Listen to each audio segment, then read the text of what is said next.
All right. Ooh, that was good. Welcome back, everybody, to another episode of the That's an Awful Take podcast.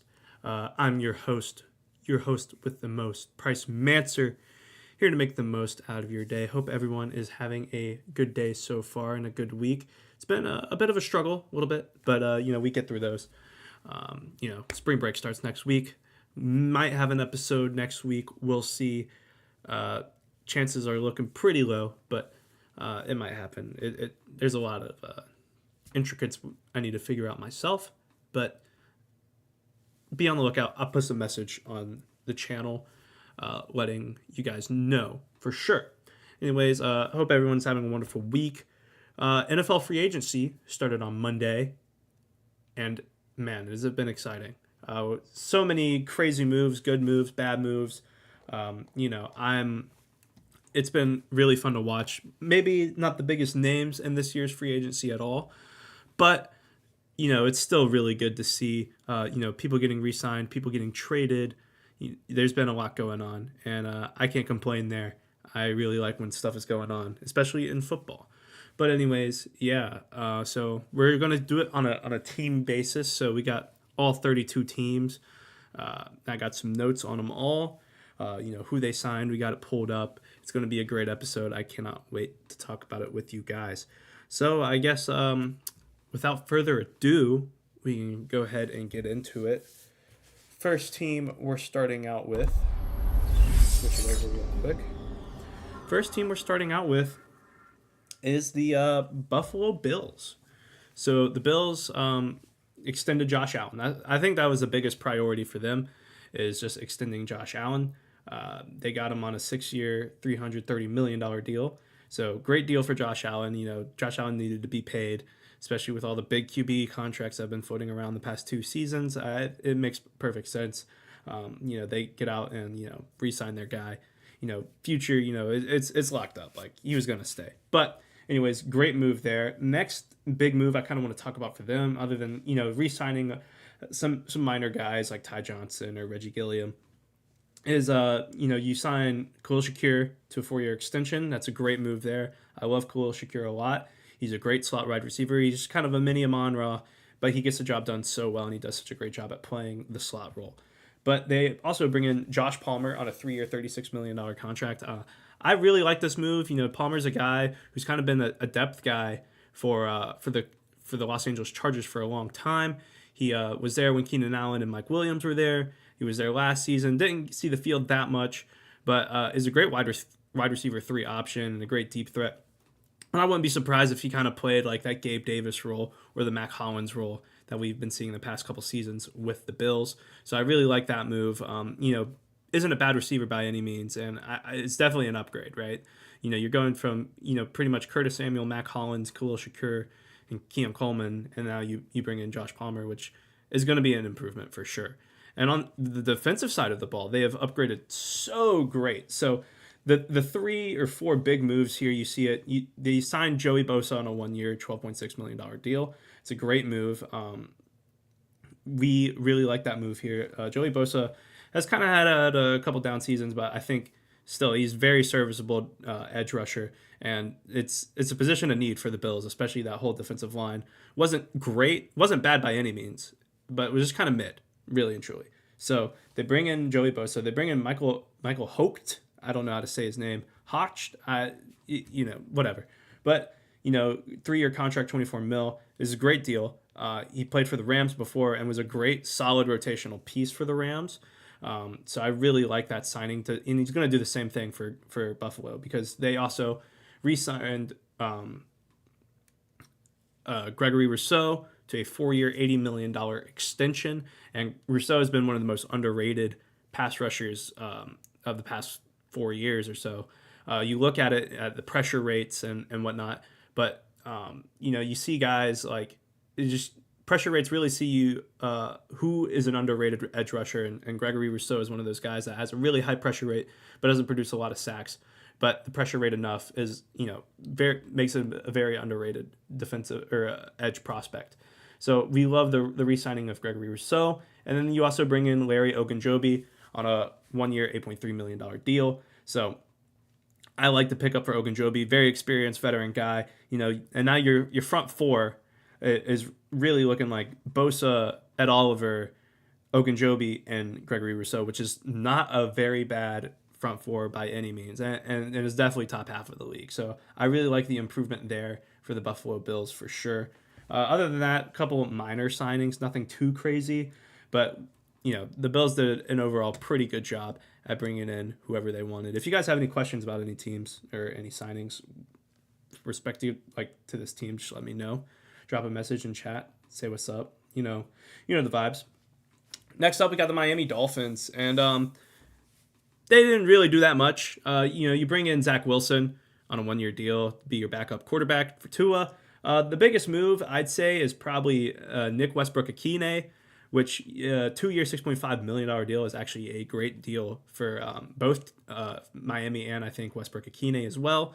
Akine was at the Titans last year, and I think almost had double-digit touchdowns, but still a great end zone threat, and I think something that the Miami Dolphins kind of needed. You look at the Dolphins receiving core right now, they're definitely in need of a wide receiver 3, because you have a very solid wide receiver 1 and Tyreek Hill, obviously one of the best in the league. You got Jalen Waddle, who's a great 2. And I think Westbrook-Akine is just a great end zone option for this team. Other than that, though, it's the moves aren't that crazy. They brought in some O-line help, which they needed.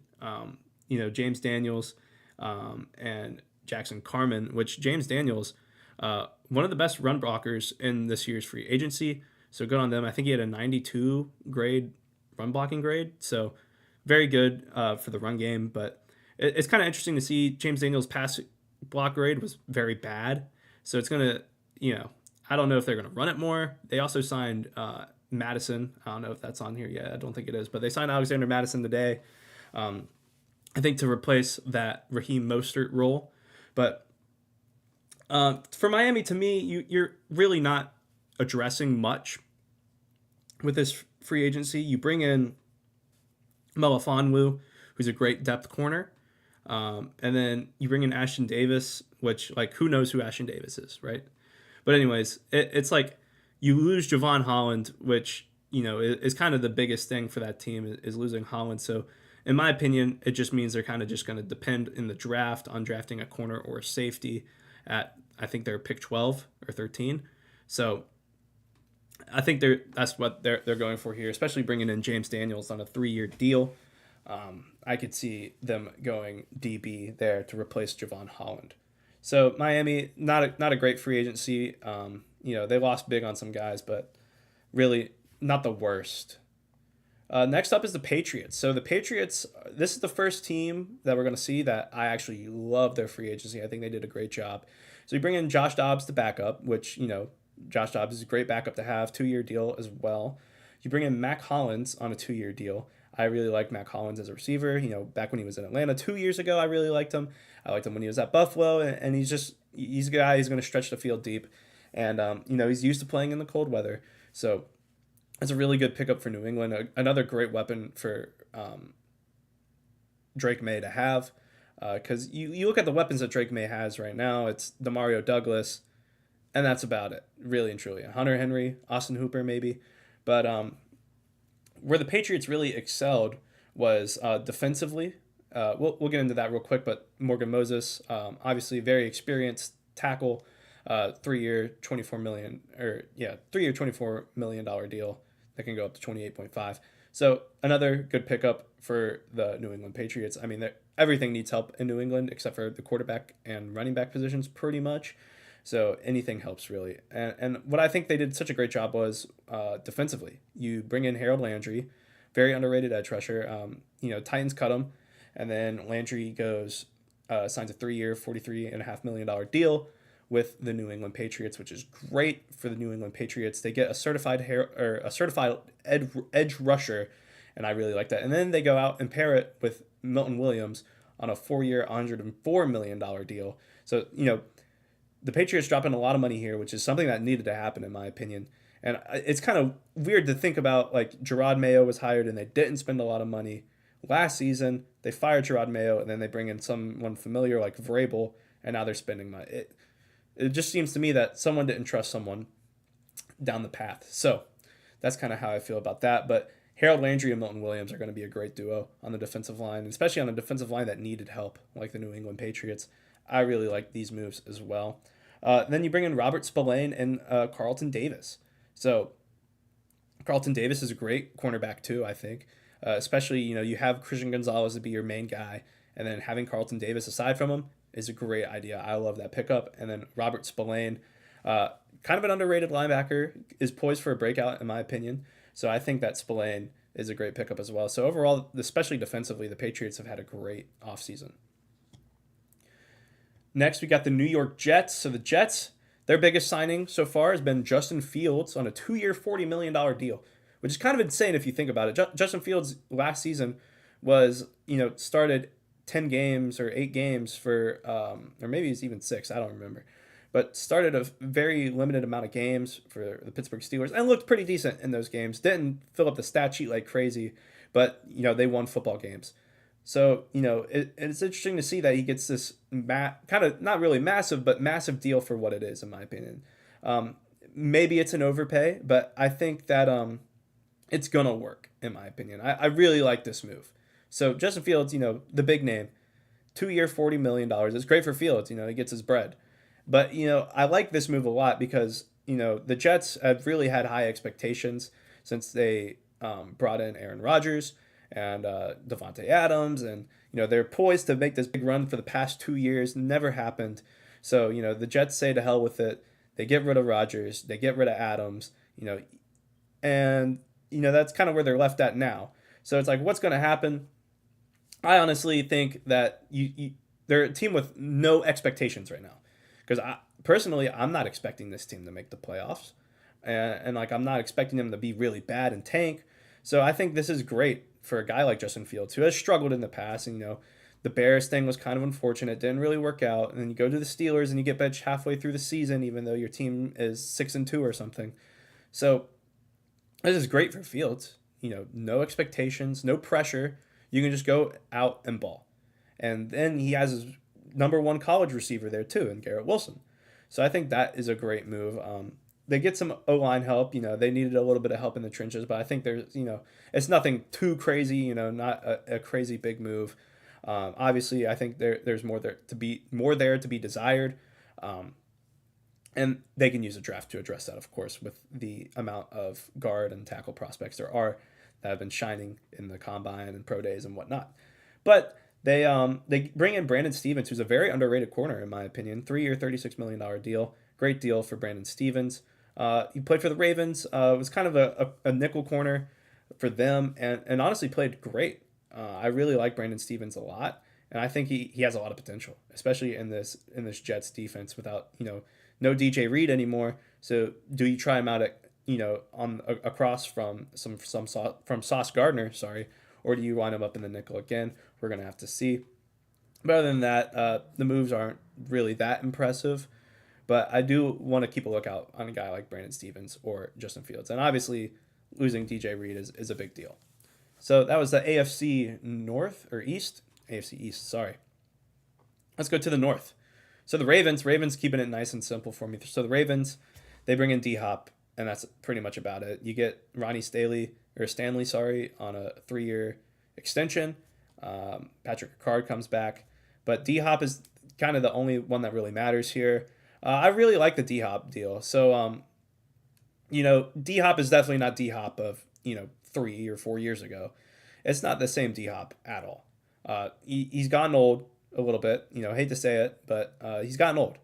And I think this is a great pickup, though, despite the age. I mean, he can still do his job pretty well, and I think his job for the Ravens is kind of going to be his similar job for the Chiefs, where we saw him on the Chiefs last season, where the Chiefs had all these speedy guys. You think Xavier Worthy, Rashee Rice, Marquise Brown, and then you have like your Justin Watsons or your DeAndre Hopkins, who can play that middle to deep end of the field role. And I think that's kind of what he's going to do. Just be that, middle deep field stretcher kind of guy. You got Zay Flowers, you got Rashad Bateman.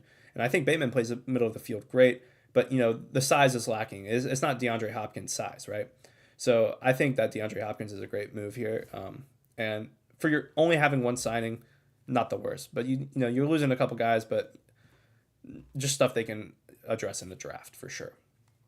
Next up is the Bengals, and to be honest, guys, I really don't like the Bengals free agency class so far, or what they've done at all in free agency.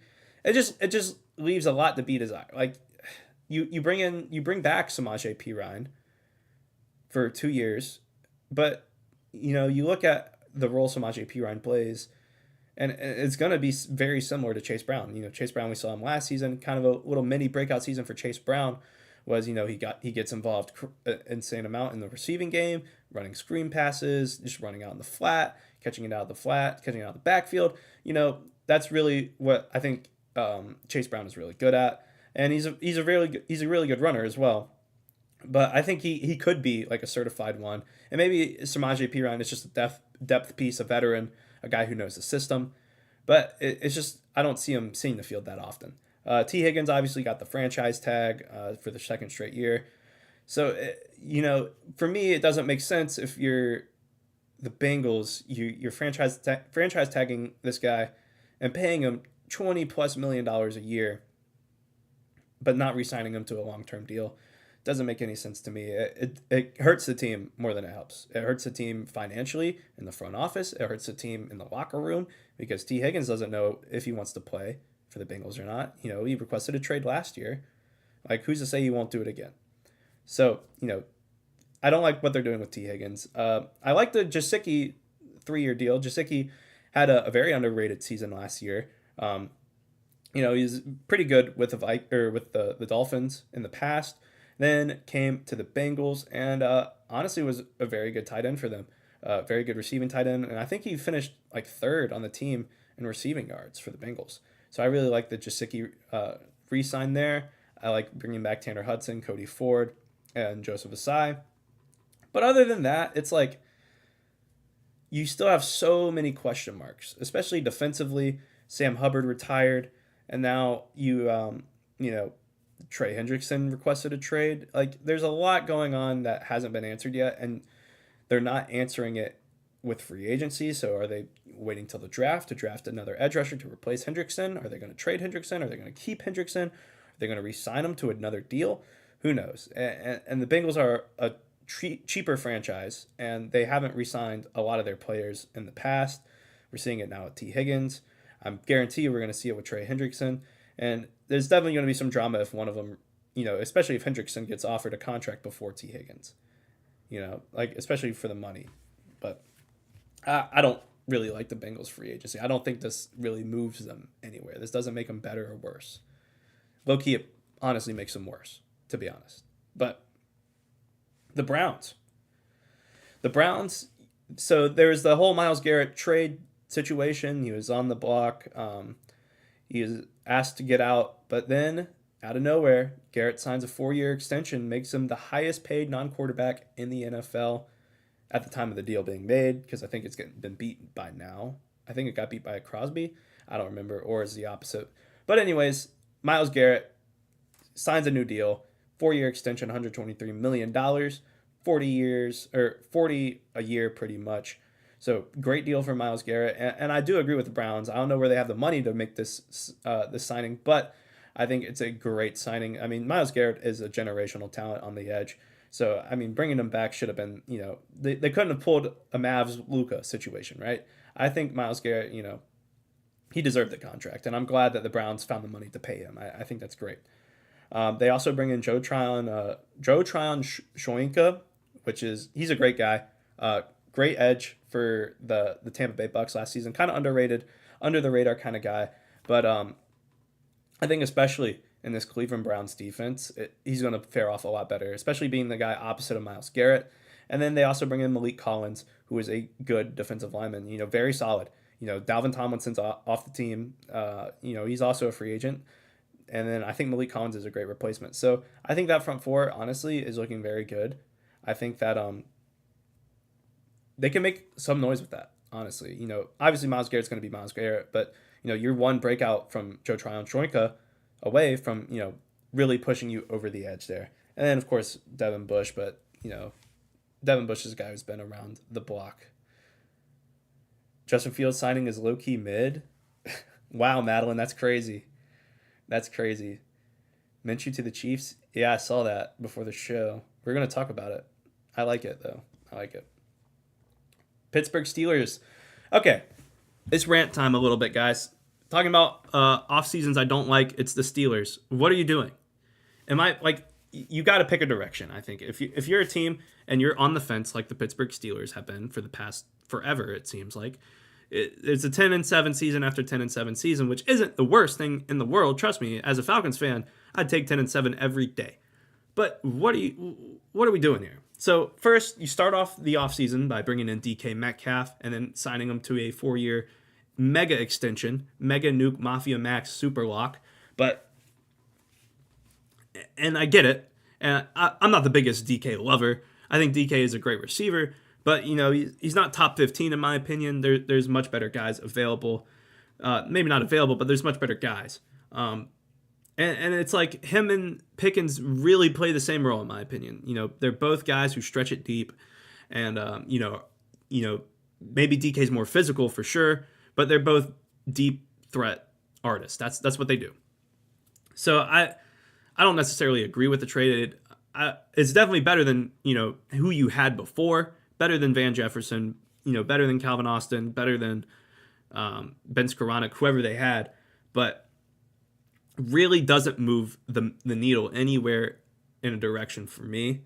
And then you bring in Mason Rudolph. Why?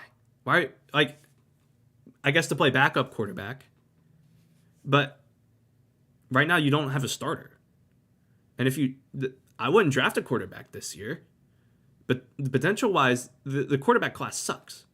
Really and truly. I don't like the quarterback class, minus Cam Ward, minus my top 3, which is Cam Ward, Shitter Sanders, and Kyle McCord. But really and truly, it just doesn't make a lot of sense to me. It really does not make a lot of sense to me. I mean, maybe if you bring in Aaron Rodgers, okay, let Mason Rudolph be the backup. Aaron Rodgers comes in. That's fine with me. And I think that pushes the needle way more towards contention than it does drafting someone or just leaving Mason Rudolph as your starter. And then you also bring in Darius Slay and Malik Harrison, which I feel like are kind of win now moves. You bring in Darius Slay, who can be a veteran corner, helps you with JPJ. You bring in a veteran DB and Darius Slay can still play. He's still very good. And, he could play opposite of JPJ, and I think you'll be fine with that. And then you just bring in a guy who was benched for Will Levis last season. Benched for Will Levis. Think about that. It just doesn't make sense to me. It really doesn't make sense to me. And I think the Steelers, they're still recoverable for sure. But if they draft a QB in the first round, yikes. I mean, is it 2020 all over again? Like, I hope they learned their lesson from drafting Kenny Pickett a couple years ago. That's all I'm going to say about the Steelers. All right, next up, we got the AFC South. We got the Houston Texans. The Texans made a lot of moves this offseason, as you can see, and the Texans actually probably have one of the better classes in terms of free agency that I like. Yes, the big name, you lose Laramie Tunsil. But Laramie Tunsil was not that great last season. He definitely had a down year. And do you move on from him so quick? I don't know. There's obviously a front office decision. They had to pay him, I think, or at least attempt to extend him, because I think he already had an extension a couple years ago, but that extension is almost up. You got to think about re-signing him, and he's going to be worth a lot of money. And you look at this year's tackle class, especially where the Texans are at in the 20s, I think there are going to be tackles available for the Texans to draft, and I think that's kind of their mentality with this. But anyways, let's get into some of the moves. You bring in back Braxton Berrios, Alex Earl's boyfriend, be a return man, whatever. Christian Kirk. I think Christian Kirk is a very underrated pickup for them. You got Nico Collins as the only one locked up on the roster. I don't think, obviously Tank Dell's not going to play next season. And I think Stephon Diggs is a free agent as well. So Christian Kirk can fill that slot role that Stephon Diggs was playing last season. And you also bring in Justin Watson, who's a great free agent. And I think even having John Mechie as your third option behind Kirk and Nico Collins is not bad at all. I think Mechie has so much potential, in my opinion, and I think he just needs to see the field more. He needs a good offseason, And then I think he can really shine, especially as like a wide receiver 3 for this team. I think it'd be very nasty. But I like bringing in Justin Watson. You bring in some guards and Ed Ingram from the Vikings, just a depth piece. Laken Tomlinson, another experienced guard on a 1-year, $4 million deal. I like this move a lot. The Texans O-line last year was pretty abysmal, so it makes sense that they bring in those guys. I like it. And then, the Texans, head coach DeMeco Ryans, being the defensive guy he is, he's going to get his defensive players, right? So he brings in Derek Barnett on the edge. Love this pickup. He brings in Darrell Taylor on the edge. Love this pickup as well. I mean, these are two depth rotational edge rushers that will play meaningful minutes and will actually, help your team. You're not going to feel bad when what's his name? Gosh dang it. Will Anderson has to come off the field when you're sending out Derek Barnett and Darrell Taylor. I think you're fine. Then to shore up the inside, you bring in Mario Edwards and Sheldon Rankins, two veteran guys who I think, they're going to play good. And I think they already have Armstead in the inside as well. So, Mario Edwards and Sheldon Rankins as depth rotational defensive linemen is great. I think that's awesome for them. And then you also go and trade for C.J. Gardner-Johnson, who's C.J. Gardner-Johnson, great safety for the Eagles. Obviously kind of a joke, but he is good. He can play good. The way he mans the back end, you're going to be fine. He's a great piece, and he's a glue guy. Really and truly, he's a glue guy. And I think that it's a secondary where you have a lot of young guys. You have Kamari Lassiter and Derek Stingley, very young guys, and they need kind of like a veteran voice to be in that DB room. And I think that's C.J. Gardner-Johnson all day. So I really like the pickup for them. And overall, I really like this free agency from the Texans. I think they pick a tackle in the 20s, honestly. If there's one good one available, or a Gray Zabel kind of pick, I think the way they did this free agency, it's looking like they're going to go O-line in the draft. But overall, I really do like it for the Texans. Next, we got the Colts. So the Colts bring in Daniel Jones to, holy cow. The Colts bring in Daniel Jones on a 1-year, $14 million deal. Holy cow. That is a lot of money for Daniel Jones. Max value of $17.7 million. So to me, this screams that I'm not confident in AR. And as a guy who's not confident in AR, I don't blame him for not being confident in AR. Because, Daniel Jones really and truly is kind of just like AR minus the arm talent. He's just as mobile, in my opinion. And I think he's he's more reliable than AR, really and truly. I'd rather have Daniel Jones out there than Anthony Richardson. Maybe that's crazy for me to say, but I'd rather have Daniel Jones than Anthony Richardson on the field on a Sunday. But crazy deal there, low key. $14 million is insane for a backup quarterback. But I think he gets some starts for sure, especially if AR is not that good this season. It could be looking that way. But, they bring in Khalil Herbert to be a backup running back to Jonathan Taylor. You lose a lot of O-line if you're the Colts here. You lose Ryan Kelly at center, but you bring in back Danny Pinter here. Pinter, whatever. And then you lose Will Fries as well. So that O-line is not looking that great right now. And, maybe it's something you could address in the draft with the Colts with their pick at, I think, 13 or 14. But it's also like Warren has been the name tied to them for so long that I don't know. But defensively, I think the Colts did some great moves. The Colts, they bring in Travarius Ward, great corner from the San Francisco 49ers, 3-year, $60 million deal. $35 million guaranteed. I think that's a great deal for Travarius Ward. And then you bring in Cam Bynum, who was great for the Vikings last year. I really like Cam Bynum as a safety. And those are two guys that, you're not feeling bad with those two guys on your defense, in my opinion. Especially on a Colts defense that kind of struggled last year against the pass. I really like those two coming in. I think those are great moves by the Colts front office. But overall, I'd give it like a C+, probably, to be honest. It's just offensively, I don't know what this team is going to do. Defensively, I think they start to have an identity, but offensively, it's looking rough. Next, we got the Jags. Not bad. To be quite frank, it's mid. It's really that kind of mid. Dyami Brown is the big name, I think. Dyami Brown is the best signing here. 1-year, $10 million deal, max value of 12. And I like Dyami Brown. I think you look at, the Jaguars wide receiving, or the Jaguars receiving squad last year, First in receiving yards was Brian Thomas Jr., of course. Second was Cole Strange, I think, the tight end. Yikes. So, obviously was pretty rough for Jacksonville last year.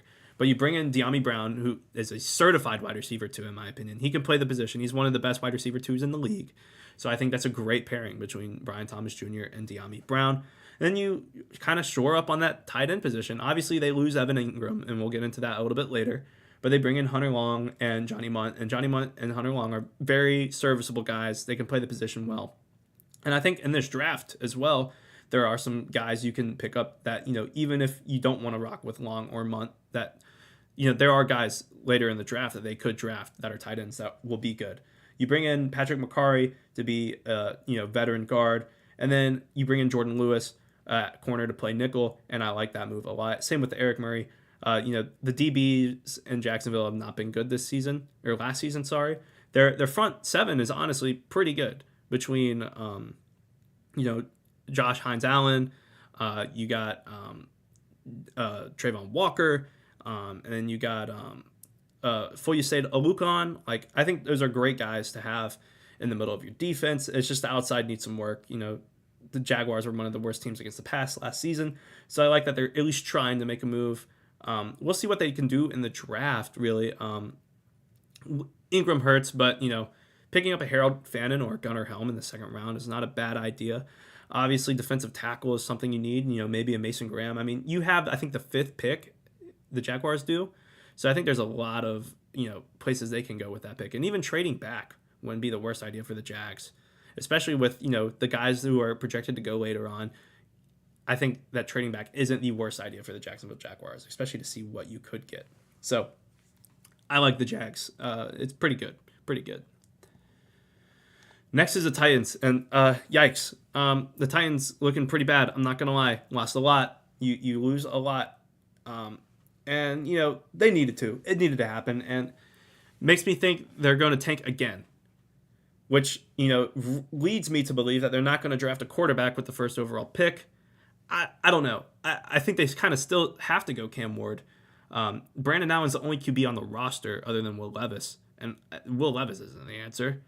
And can Titans fans endure another year of Will Levis? I don't know. You bring in Van Jefferson. And then you sign Dan Moore to a mega contract when Dan Moore was one of the worst tackles in football last year. That move makes zero sense to me. I maybe he's good against the run, and I overlooked that. But Dan Moore was awful for the Steelers last season.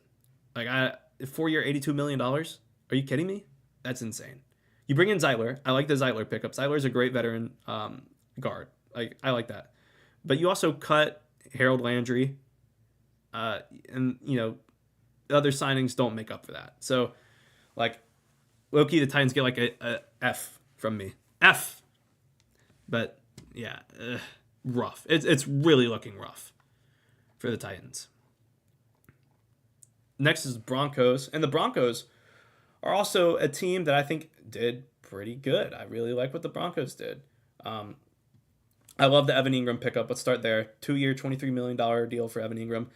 The Broncos really needed a tight end. The Broncos tight end room was god-awful. And this leads to me to believe that the Broncos are not going to take a tight end in the draft this season or this year. So I like Evan Ingram. 2-year, $23 million deal is a great deal for both sides, honestly. And I think the Broncos get a great tight end in this pickup. You get Trent Sherfield, who is going to be Trent Sherfield. You bring it back, Jarrett Stidham. And defensively, wow. Defensively, the Broncos did a good job. You bring in Dre Greenlaw, who's great. People don't remember how good Dre Greenlaw was before he got hurt in the Super Bowl. Barely played last season. Dre Greenlaw is really good at football.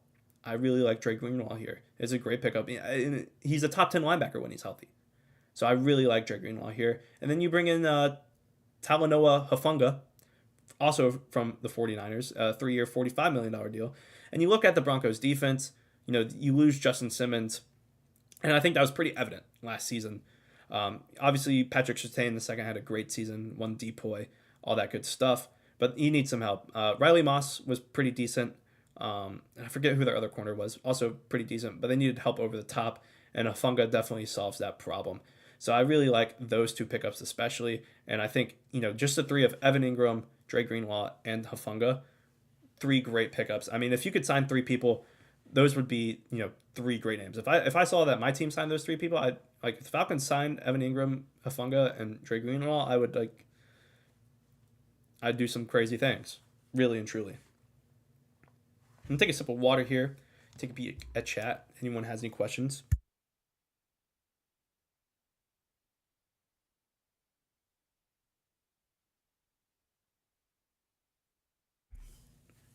All right. Next, we got the Chiefs. The Chiefs get Elijah Mitchell. Probably just going to play that Samaje Perine role from last season, or past 2 seasons, I believe. But, you know, just kind of a depth signing. Not really crazy. You re sign Marquise Brown. So the Chiefs just did a really a good job bringing their guys back. You bring back Marquise Brown. You bring back Trey Smith. You bring back Nick Bolton. And you bring in Jalen Moore, who I don't know how good Jalen Moore is, but sorry for my lack of ball knowledge there. But you bring in three important guys to your team. I think that's really big. And then you also bring in Christian Fulton, who kind of had like a mini breakout season for the Chargers last season, I believe. Let me see if I'm right. Yep. Okay, yeah. But yeah, Christian Fulton played really good for the Chargers down the stretch. I like Christian Fulton a lot. And I think having, him and McDuffie, I think he'd play nickel corner, at least Fulton would. And whoever else they have on the defensive side of the ball. I think the Chiefs did a good job for what they were doing. Like, you're not going to bring in any crazy names, and you just kind of brought your guys back, and you brought in a couple guys to help out. I think, kind of mid, but it's doing the job. It doesn't make them, it makes them better. It doesn't make them worse at all. Next is the Raiders. So the Raiders, also a team looking to make a push potentially. They hired, who did they hire? I forgot who they hired at head coach. But anyways, you bring in Geno Smith for a third-round pick, which is a great deal for the Raiders. Bringing in Geno. Geno was a great quarterback last season and looked good down the stretch. I really like Geno. Despite the O-line being terrible in Seattle last season, he still put up decent numbers. You bring in Mostert, doesn't really do anything. You bring in Alex Kappa, You get an extension for Max Crosby, $106 million. So we love that move for Max Crosby. Pay the man. And then the rest of the signings are kind of, it doesn't scream anything. Like Eric Stokes is a pretty average DB. Jeremy Chin, despite his coming on the scene, busting on the scene, he was pretty surprising. Like everybody's like, oh, Jeremy Chin could be the next whatever. No, I don't think so. But, you're kind of shoring up your DB room a little bit. And to me, it's kind of like laying a foundation. You're kind of laying the foundation for the future of your team, which I really like for the Raiders. I think that's kind of what they need. Especially, we'll see what they do with this draft this year and, the rest of the offseason as well. But I think that this is like a good start. It's definitely a good start, in my opinion. Next is the Chargers. You bring in Najee Harris to be a better Gus Edwards. You bring in Jalen Reagor, or you re-sign Jalen Reagor. You bring back Mike Williams. Pretty good deal. I like bringing back Mike Williams. I think he can get back to where, we saw him 2 years ago or 3 years ago with the Chargers. I like bringing back Mike Williams. I don't mind that move at all, especially with the holes in the Chargers receiving core right now. I don't mind it at all. You bring back Bradley Bozeman on a multi-year deal. You bring in Deshaun Hand and Khalil Mack. I like those moves a lot.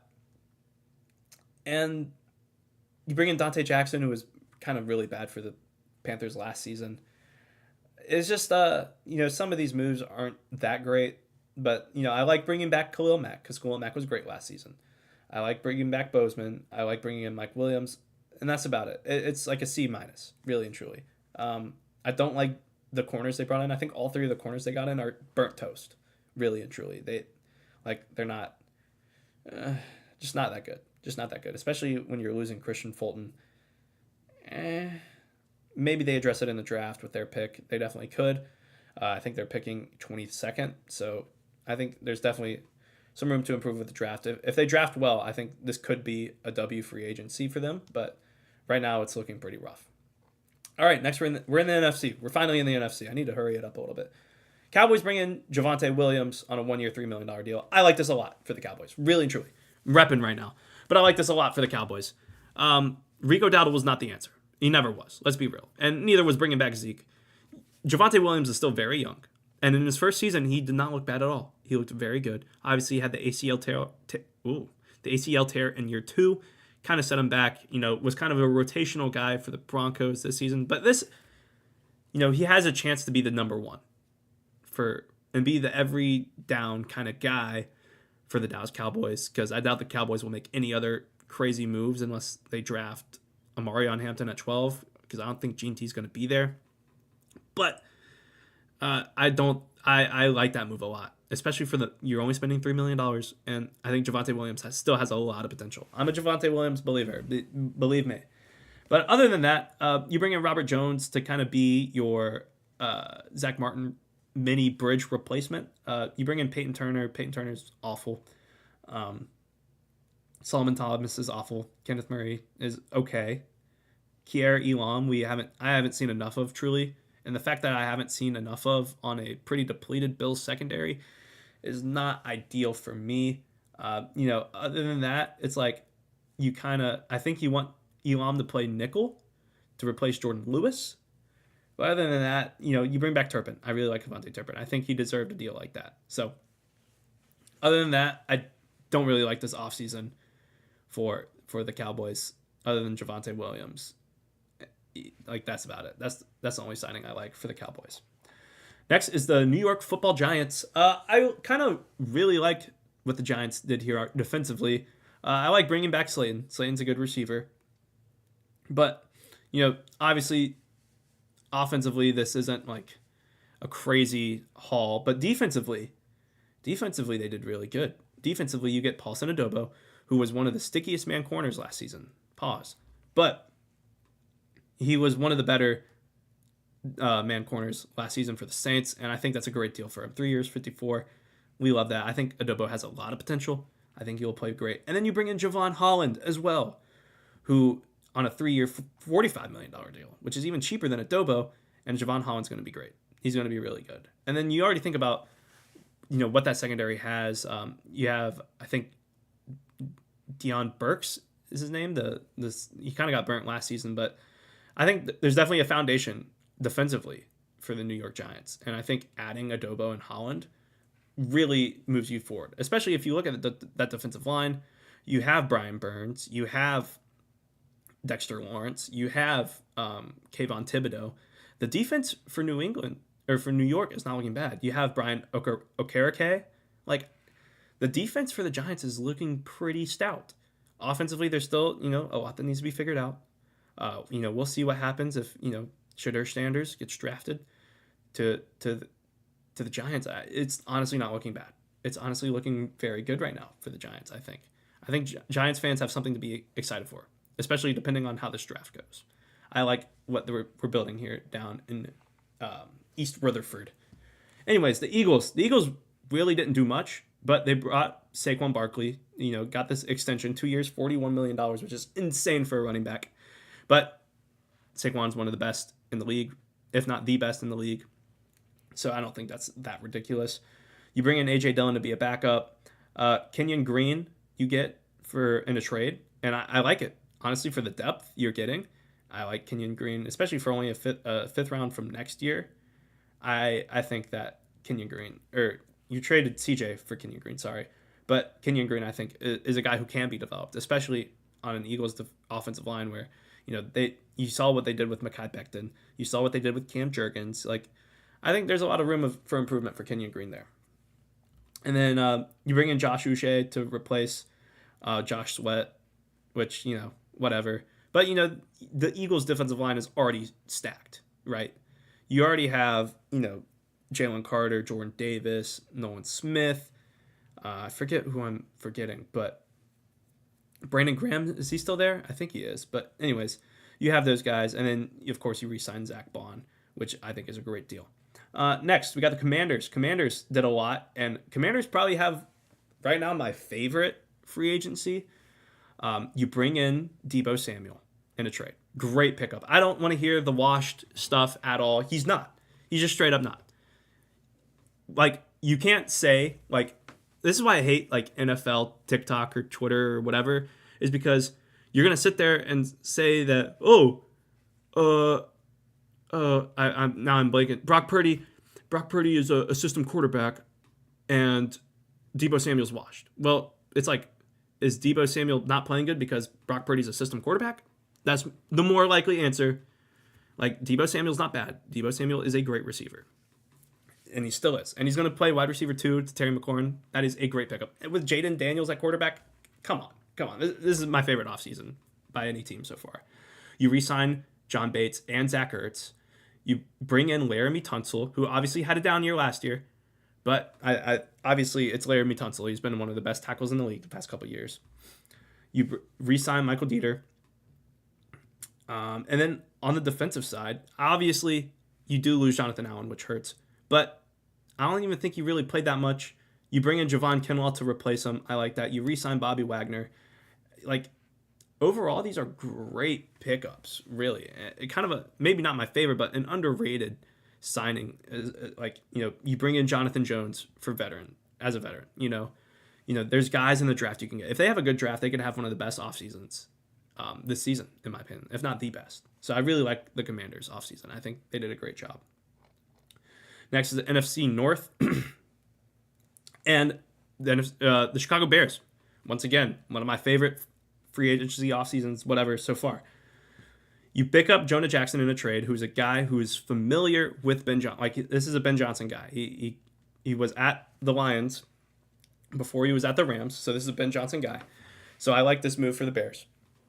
Sorry, excuse me. You trade for Joe Thuney. You're going to slide him back to guard, which is great. And then you bring in Drew Dalman, who's one of the best up-and-coming centers in the NFL. So you just pretty much solved the Chicago Bears offensive line problem in the span of a month. If that, 3 weeks. You fixed, I think, the Bears O-line problem. Maybe you can draft a tackle. Obviously, they have, what's his name from Tennessee, Wright? I don't remember his last name. But you got the guy from Tennessee who I think will develop. And then you also get Grady Jarrett. And then, a couple of other guys that I don't know how to say their names. But, they're gonna be better than what the Bears had before. So I think the Bears honestly did a very good job. And you didn't lose anyone either, like too crazy. And I think this puts you in a great spot in the draft. This screams to me that they're going to pick Ashton Jeanty at 10. So that's what I think is going to happen with the Bears. Next is the Lions, and the Lions did the one thing I said they were going to do, which was fix the defensive line, and here they go. Marcus Davenport, 1-year deal. You bring in a couple of rotational guys like Roy Lopez, Levi. Don't know how to say it. I'm not going to try it. And then you bring in Derek Barnes, who I think is a great pickup at linebacker. And then DJ Reed at corner to replace Carlton Davis.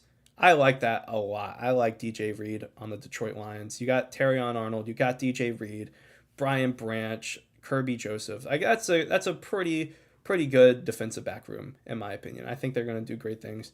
It's going to be interesting to see. Obviously they lost Aaron Glenn. They lost Ben Johnson.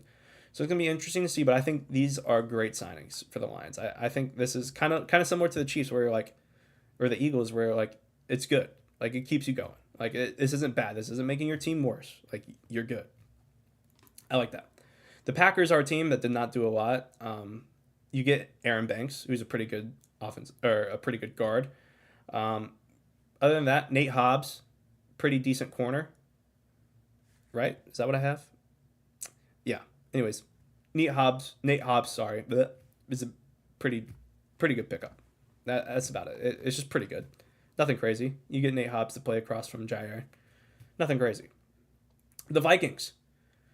Wow. The Vikings actually might have my favorite free agency. I said the Commanders earlier, but I think it might be the Vikings. You obviously re-sign Aaron Jones, and I don't necessarily agree with it. I think there are better options available, like with the draft and such. I think drafting Amarion Hampton in the 20s, whatever pick the Vikings have, would have been better. But I do understand what they're trying to do now. I think I got it. I was in the shower and I was like, what are the Vikings trying to do? And I think I got it. So, Aaron Jones re-signed 2-year, $20 million. 2-year, $20 million. You bring in Will Fries, great guard, from the Colts. So 5-year, $88 million. You get Ryan Kelly from the Colts, Great center. You bring in Jonathan Allen on the defense. You bring in Jonathan Allen on the defensive side of the ball. Great pickup. You bring in Javon Hargrave. Great pickup. Your defensive line is automatically so much better. And now you got two guys in the middle who are going to cause problems. And that just is so perfect for a guy like Dallas Turner, who, had a pretty productive season last year, but not the greatest. But I think this lets, a guy like Dallas Turner shine, picking up these guys. And then you bring in Byron Murphy, re-sign him. You bring in Isaiah Rodgers, who, was a guy with a ton of potential for the Colts before. Then the whole gambling thing happened. And then he went to the Eagles, and looked great for the Eagles down the stretch and in the playoffs. So, really and truly, the Vikings are building. And I like it a lot. I like it a lot. Shout out JT, my roommate. Shout out JT. He's gonna love it, but I love it too. Really and truly. Your interior being Jonathan Allen and Javon Hargrave is great. And then having Dallas Turner on the edge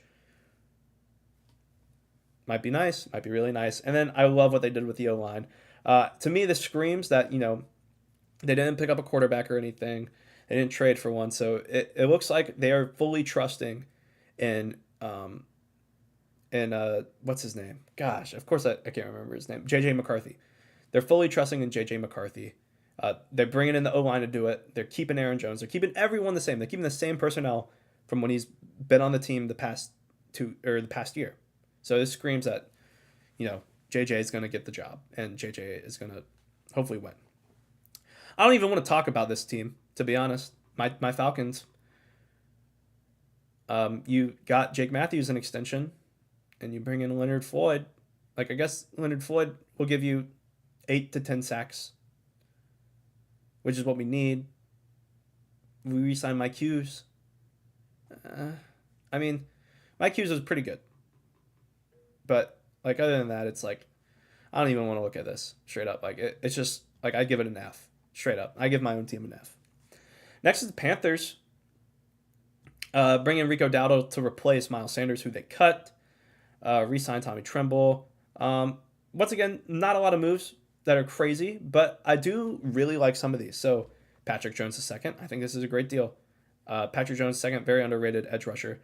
Trayshawn Wharton and Bobby Brown, very underrated on the defensive line.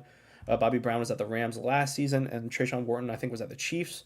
Had 8.5 sacks. Pressure numbers are low, but all these guys are under the age of 26, which I think is like I said with the Raiders, it's just laying a foundation.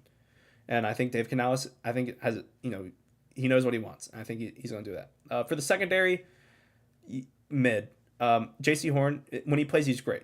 He's one of the best corners in the league when he plays, but that's when he plays, and he's only played 37 games in the past 4 years, which is not good at all. But you're going to have to pay him anyway, so I get it. Mike Jackson is not that good, and I don't believe in Moehrig at all. So, yeah. What they did with the defensive line was really good, but past that, Next is the Saints, and the Saints couldn't do a lot. They've been in cap hell for so long now, and they still are, but they re-signed Chase Young on a 3-year, $51 million deal, which I think that's a great deal for Chase Young. People forget that Chase Young was one of the most highly touted defensive prospects in football. So I really like the pickup there. Cam Jordan, other than that, re-signing Juwan Johnson's good. Bringing in Justin Reed is good. But other than that, it's kind of mid.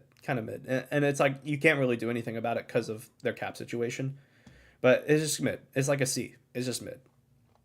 The Bucks, I think their main priority this offseason was re-signing Chris Godwin, and they did just that. So good for them. That alone should really give them an A, in my opinion. But they also go and pick up Hassan Reddick for a 1-year deal, which Hassan Reddick, kind of didn't see the field much. There's a lot of drama between him and the Jets. But I like picking up Hassan Reddick. I think Hassan Reddick is a great edge rusher. I think people are going to forget how good he was when he comes on to next season on the field, and he's going to look electric. Especially, on that 3-4 defense that Tampa Bay runs. I really like it a lot. But other than that, you bring back Levante David, who should retire. But I think, getting Chris Godwin back and bringing in Hassan Reddick, you're not losing anyone crazy. You lose Joe Tryon-Shoyinka, but if you're replacing him with Hassan Reddick, what's the big deal, in my opinion? Almost done. 4 more teams. But the Cardinals, mid. The Cardinals really didn't do much. they brought in Josh Sweat and LJ Collier, which I like. Okay, maybe I'm a little bit ahead of myself. I like bringing in Dalvin Tomlinson. I like bringing in Josh Sweat, and I like bringing in LJ Collier. I think those three, greatly revitalizes your defensive line if you're the Cardinals. So defensively, they did a great job. Those three are great pickups. Other than that, though,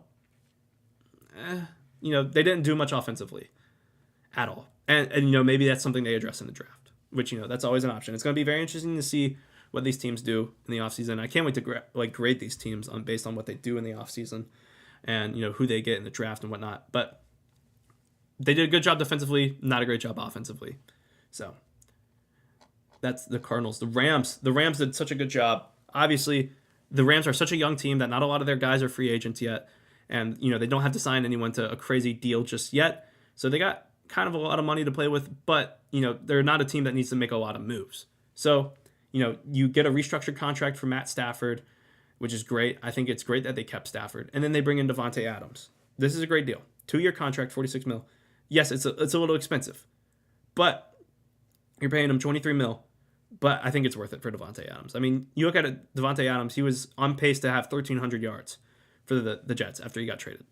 So I really like picking up Devontae Adams. And then you're pairing Devontae Adams with Puka Nacua. I think that's great. I think that's really awesome. I think that's a top 10 receiving squad with just those two.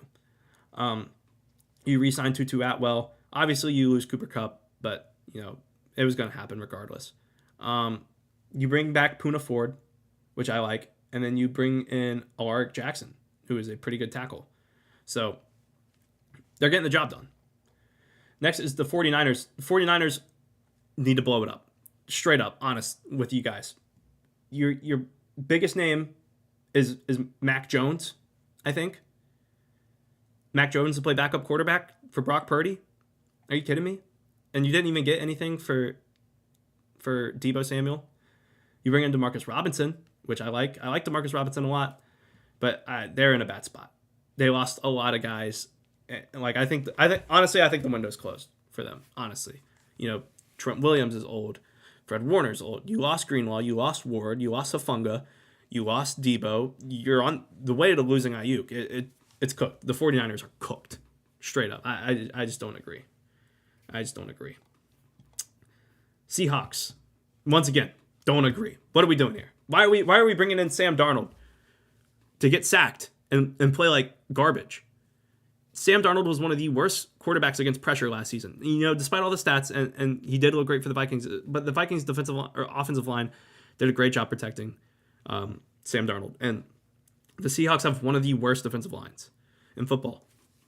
Excuse me. And it's going to look rough. It's going to be bad. I'm just going to tell you guys now, it's going to be bad. And then his top receiver is JSN and MVS. Not great. And then you bring in DeMarcus Lawrence on a 3-year, $42 million deal. Do you want to see how old DeMarcus Lawrence is?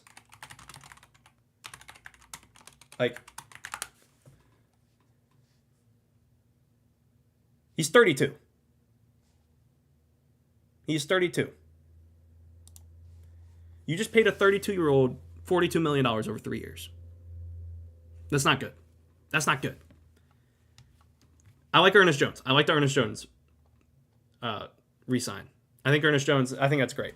I really like Ernest Jones. Shout out Waycross. But other than that, it's anyways, F. These two teams get an F, in my opinion. But, yeah. Hope y'all like that. Little quick at the end, but, we don't mind around here. If you guys have any questions, please drop them in the chat. Kind of an electric episode. I really like this one a lot. I liked looking at all the deals. If you guys have any questions about any of the deals, please let me know. I'll be happy to answer them for you guys. Yeah.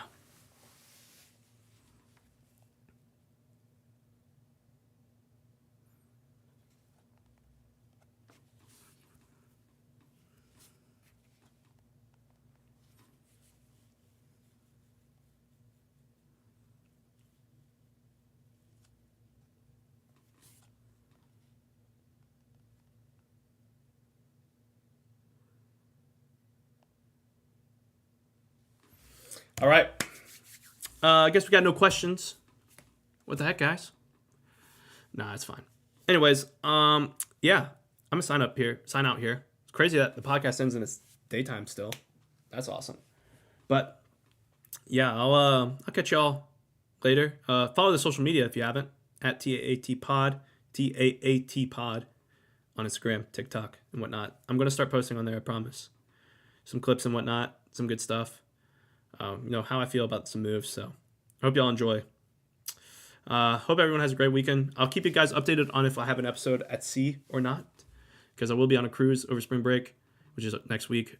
May have an episode if the Wi-Fi is good enough. If it's not, then I won't. But if it is, then I will. Okay. All right. Thank you guys for watching. I appreciate each and every one of you. Thank you so much. The dedicated viewers of the stream. Shout out. All right. I'll talk to y'all later. See y'all next week, maybe. If not, the week after.